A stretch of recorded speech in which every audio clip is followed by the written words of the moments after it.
Castelo forte mão, defesa e armamento. Bom dia, amigo, amiga, membro. Quero vir e saudar a você com a passagem bíblica do livro de 2 Reis, capítulo 5, os versículos 2 a 3, que nos ensinam. Num dos ataques contra Israel, os sírios haviam levado como prisioneiro uma menina israelita, que ficou sendo escrava da esposa de Naamã. Um dia a menina disse à patroa: eu gostaria que o meu patrão fosse falar com o profeta que mora em Samaria, pois ele iria o curar da sua doença. Através desta passagem bíblica, nós temos a triste realidade de uma menina que era uma escrava. Sim, isso era bem comum naquela época. Quando um povo invadia um outro território, uma outra nação, eles pegavam aquelas pessoas como cativas e lhes transformavam em seus escravos. Os sírios tinham esse hábito. E esta pobre menina teve que deixar para trás os seus pais, o seu local de origem e ser levada para uma outra localidade e lá ter que trabalhar de graça para outras pessoas, passar a sua vida na escravidão.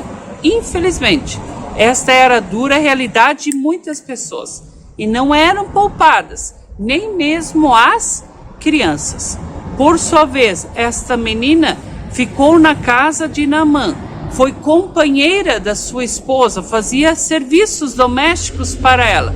Só que a gente percebe, no meio da sua angústia, da sua dor, de ser tirada do meio dos seus pais, de perder a sua família, de perder tudo aquilo que ela tinha, ela sobreviveu e ela conseguiu sentir um sentimento pelas pessoas que estavam ao seu redor, pelos seus patrões, a quem ela agora era obrigada a obedecer.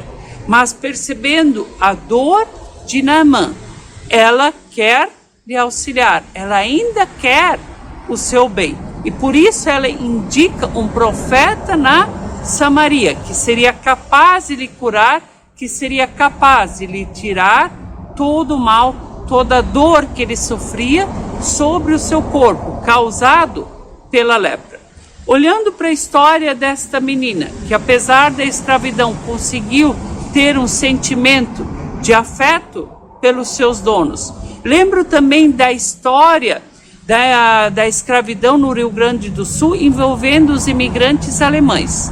Alguns imigrantes alemães, quando já tinham mais posses, eles também compraram escravos. Só que eles não tratavam os escravos como era comum entre os portugueses. Depois de um período veio a abolição da escravatura e eles tiveram a liberdade.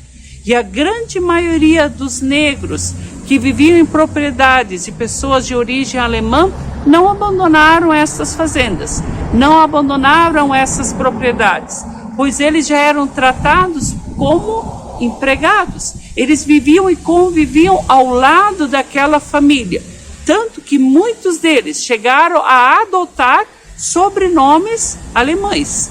É uma situação diferente, mas eles se sentiam gratos que apesar da escravidão, que não era nada boa, eles eram tratados com muito mais dignidade do que antes. E por isso nós podemos perceber, tanto na história daquela menina que foi escrava, mas também de que, infelizmente, dentro do nosso país, muitos homens e mulheres passaram por essa situação tão difícil, que muitos no meio da sua dor mantiveram a sua fé, a sua espiritualidade viva e apesar das dificuldades ainda auxiliaram aqueles que estavam ao seu redor, auxiliaram e até amaram os seus próprios donos. Que Deus nos abençoe para que possamos olhar para histórias como estas e também lembrar da importância de sempre de novo fazermos o bem, inclusive para aqueles que não fazem o mesmo sobre nós. Que Deus nos abençoe nesta tarefa, que não é fácil, mas que é possível, pelo amor e pelo bem-estar daqueles que creem e confiam no Trino Senhor. Que Ele nos abençoe e nos guarde neste propósito. Amém.